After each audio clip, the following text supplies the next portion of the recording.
Sesuai dengan beberapa request dari kalian, di video kali ini kita akan membahas laptop di range harga 3-4 jutaan. Mana sih laptop terbaik di harga yang disebutkan paling worth it untuk digunakan? Dan mana yang paling gampang untuk diabaikan? Tenang, nggak akan ada flashback tentang mantan, melainkan full highlight pembahasan tentang video laptop di harga 3-4 jutaan. Ya udah, nggak usah kebanyakan percakapan, saya ucapkan selamat menonton netizen yang budiman.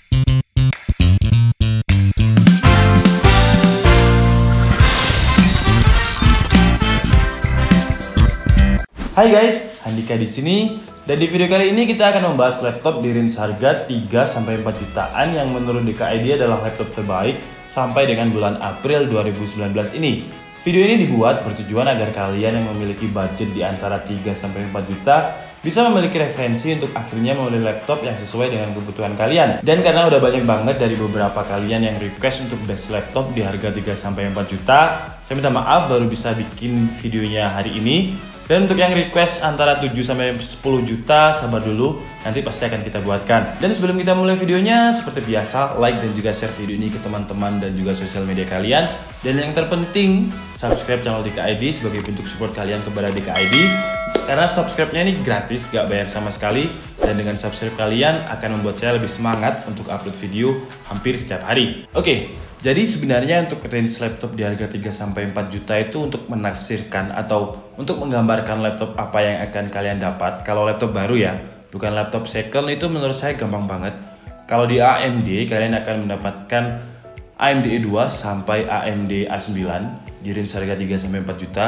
Kalau di Intel kalian akan mendapatkan prosesor N3350, N4000, N4200 atau mungkin juga bisa sampai N5000. Tapi nggak mungkin dapetnya Core i3, itu nggak mungkin. Jadi untuk harga 3-4 juta pasti prosesornya mentok di daerah situlah. Nggak mungkin di i3 ataupun Ryzen 3 kalau di AMD. Jadi kalau budget kalian 3-4 juta, kalian akan dapat laptop yang sekedar untuk entertainment, produktivitas ringan atau browsing yang kecil-kecil yang tidak menggunakan aplikasi berat. Karena kemarin ada yang request, Bang, buatin konten tentang harga laptop yang 4 jutaan tapi bisa gaming. Sampai saat ini belum ada laptop 4 jutaan yang bisa gaming, kecuali ya kalau gamingnya cuma Tetris, Solitaire, atau Zuma, itu pasti bisa. Oke, jadi sekarang langsung aja kita menuju ke pembahasannya tentang beberapa laptop di range harga 3-4 jutaan yang menurut DKID adalah laptop terbaik sampai bulan April 2019 ini. Oke, check this out. Kita awali dari laptop yang dimensinya 11,6 inch dulu. Dari Asus ada Asus E203 dan dari Acer ada Acer ES132 dengan spesifikasi yang hampir sama. Prosesornya menggunakan N4000 dengan RAM 2GB yang bisa di-upgrade sampai 4GB. Untuk storage-nya sama-sama 500GB. Untuk harganya Asus E203 sekitar 3,6 juta, sedangkan Acer sekitar 3.300.000. Lah, spesifikasinya sama, tapi kenapa harganya kok bisa beda ya? Kalau menurut saya mungkin karena Asus memiliki desain yang lebih menarik ketimbang Acer dengan hinge atau engsel yang bisa dibuka sampai 180 derajat dengan desain casing yang lebih tipis dan lebih kecil jika dibandingkan dengan Acer meskipun sama-sama memiliki dimensi 11,6 inch. Jadi meskipun sama-sama 11,6 inch, tapi jika kalian lihat di sini Asus memiliki dimensi yang lebih kecil ketimbang Acer. Namun untuk build quality menurut saya Acer lebih kerasa solid ketimbang Asus karena di Asus masih kerasa kopong bagian casing tengahnya, sedangkan Acer udah kerasa solid. Untuk port I/O atau port konektivitas, Acer lebih lengkap dan port I/O utamanya berada di belakang sama seperti desain Legend Y530. Dengan di bagian belakangnya ini terdapat input power, input LAN, USB 2.0, USB 3.0 dan juga HDMI. Di sebelah kanannya terdapat Kensington lock, USB 3.0 lagi, jack audio dan slot SD card. Sedangkan Asus tidak terlalu banyak seperti Acer. Di sebelah kanannya hanya ada USB 3.0 dan jack audio. Di sebelah kirinya terdapat input power, slot micro SD card jadi bukan full size SD card, HDMI, USB 3.0 dan USB Type-C. Jadi dari kedua brand ini memang ada plus minusnya. Kalau Acer nggak punya Type-C, kalau di Asus nggak ada input LAN dan slot SD card-nya masih micro, sedangkan Acer sudah full size SD card. Untuk keyboardnya sama-sama kerasa plastik dan kerasa kopong ketika digunakan untuk mengetik dan agak kurang nyaman. Di Acer ukuran tombolnya lebih besar ketimbang tombol-tombol dari Asus, tapi di Asus E203 anehnya tombol powernya memisah. Padahal di seri mahalnya seperti Asus S14, Asus S13, tombol powernya menyatu dengan keyboard. Padahal kalau dibikin memisah seperti Asus E203 ini menurut saya akan terlihat lebih eksklusif. Untuk touchpadnya, baik Acer maupun Asus desain dan ukuran dimensinya sama, permukaannya juga kerasa sama dengan feel clicky yang cukup responsif, dan juga sama-sama sudah memiliki Windows Precision Driver.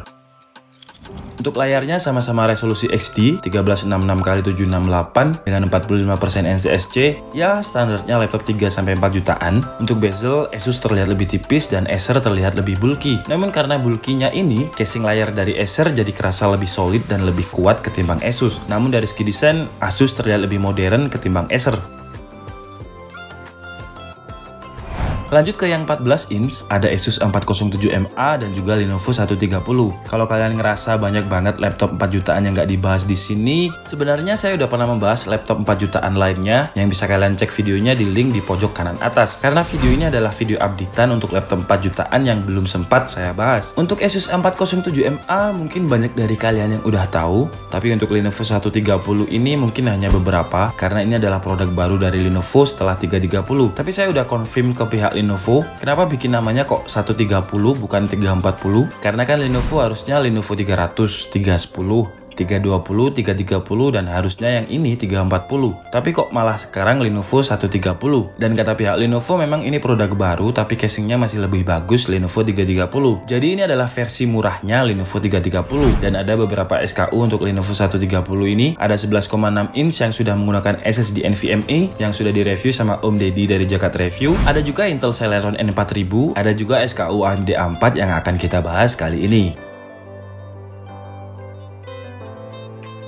Dari segi desain, yang berbeda dari seri 330 adalah permukaan casingnya. Yang Lenovo 130 ini memiliki desain seperti parutan kuku atau memiliki kontur seperti ini. Jadi desain seperti ini kelebihannya akan tahan goresan karena permukaannya nggak glossy seperti Asus A407MA yang memilih desain finishing glossy dengan aksen garis-garis. Tapi kelebihan dari finishing glossy menurut saya laptopnya akan terlihat lebih mewah dan lebih mahal.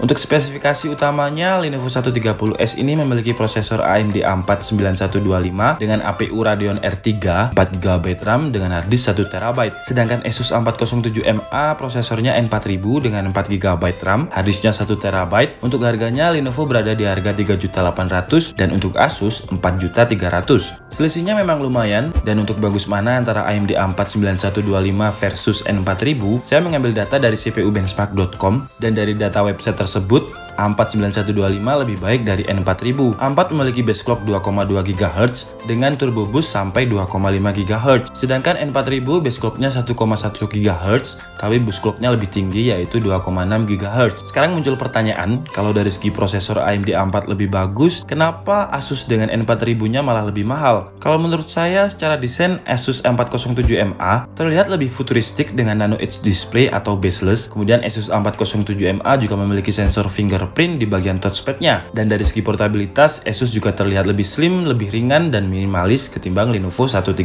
Untuk hinge atau engsel dari Lenovo bisa dibuka dengan satu tangan dan juga bisa dibuka sampai 108 degree lay, sama seperti Asus A203 tadi, bisa dibuka sampai sejajar dengan keyboard. Sedangkan Asus A407MA malah belum bisa. Jadi dari segi build quality, hinge atau engsel Lenovo lebih baik. Kalau build quality secara keseluruhan, Lenovo juga kerasa lebih padat ketimbang Asus A407MA. Karena Asus memilih desain yang minimalis dan mengejar bobot ringan, maka banyak banget hal yang perlu dikorbankan, seperti casing yang lebih tipis dengan bahan material plastik yang akhirnya mempengaruhi build quality dari Asus A407MA ini. Untuk port konektivitasnya, standar laptop dengan harga 3-4 jutaan. Di Lenovo 130 sebelah kirinya terdapat input power, input LAN, HDMI, USB 2.0, jack audio, dan solid SD card. Di sebelah kanannya hanya terdapat Kensington lock dan DVD airway. Sementara Asus karena slim, jadi tidak ada DVD airway. Dan di sebelah kanannya hanya ada Kensington lock dan USB 2.0.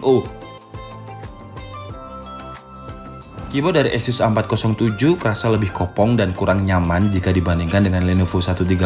Karena untuk Lenovo 130 keyboardnya sama dengan milik Lenovo 330 yang emang udah kerasa enak banget ketika digunakan. Sayangnya kedua tombol powernya masih menyatu dengan keyboard dan tombol arrow-nya juga masih terlalu berdekatan. Yang agak aneh emang dari Asus. Di seri Asus E203-nya yang lebih murah, tombol powernya memisah, sedangkan yang A407 ini tombolnya menyatu dengan keyboard. Untuk touchpad, keduanya sama-sama udah enak dan cukup responsif, cuman di Asus ada tambahan tombol atau sensor fingerprint yang tidak dimiliki oleh Lenovo. Dari segi layar, Asus A407 terlihat lebih keren dengan Nano Edge display-nya. Tapi untuk spesifikasinya, kedua laptop ini sama-sama masih memiliki resolusi HD 1366x768 dengan 45% NTSC dan juga ada fitur anti-glare. Oke, jadi cukup sekian updatean video tentang laptop dengan harga 3-4 jutaan. Intinya sih kalau kalian punya budget 3-4 juta, kalau laptop baru, prosesor yang akan kalian dapatkan kalau di AMD adalah AMD E2 sampai AMD A9. Kalau di Intel bisa dapat N3550, N4000, N4200, bisa juga N5000. Intinya sih nggak akan dapat Core i3 ke atas, kecuali laptop second. Karena laptop second atau bekas harganya bisa variatif tergantung penjualnya. Tapi ada juga laptop yang di harga 3-4 juta yang spesifikasinya agak nyeleneh. Contohnya dari XP, yaitu XP CM0094AU yang udah pernah kita review juga dengan prosesornya AMD E2.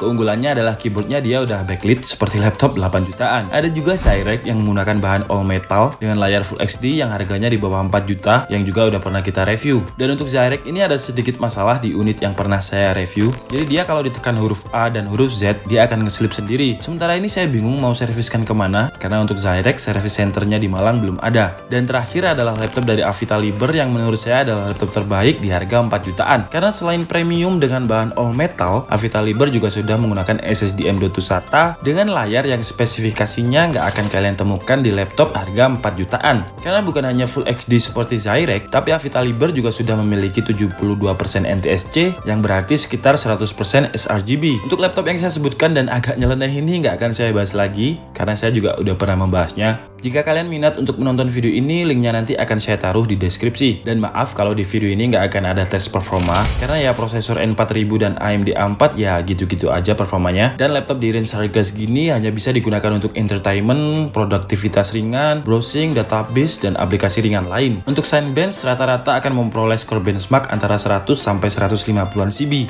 Oke guys, jadi cukup sekian video kita kali ini. Dan laptop 4 jutaan terbaik menurut DKID sampai saat ini adalah masih dipegang oleh Avitalibre. Terlepas dari after sales-nya yang mungkin belum terlalu bagus di Indonesia, dengan kekurangan lain yang engselnya agak bunyi seperti pintu kurang oli. Tapi menurut saya Avitalibre ini adalah laptop terbaik dari segi price to design maupun price to performance. Kalau menurut kalian laptop mana yang terbaik di harga 4 jutaan? Tuliskan pengalaman atau pendapat kalian di kolom komentar agar bisa membantu teman-teman yang lainnya untuk referensi mereka sebelum akhirnya membeli laptop. Oke, jadi cukup sekian aja video kita kali ini. Saya minta maaf apabila ada kesalahan dalam menyampaikan informasi. Seperti biasa, kalian bisa mengkoreksinya di kolom komentar. Saya Andika Setiabudi, and see you on the next video. Bye-bye.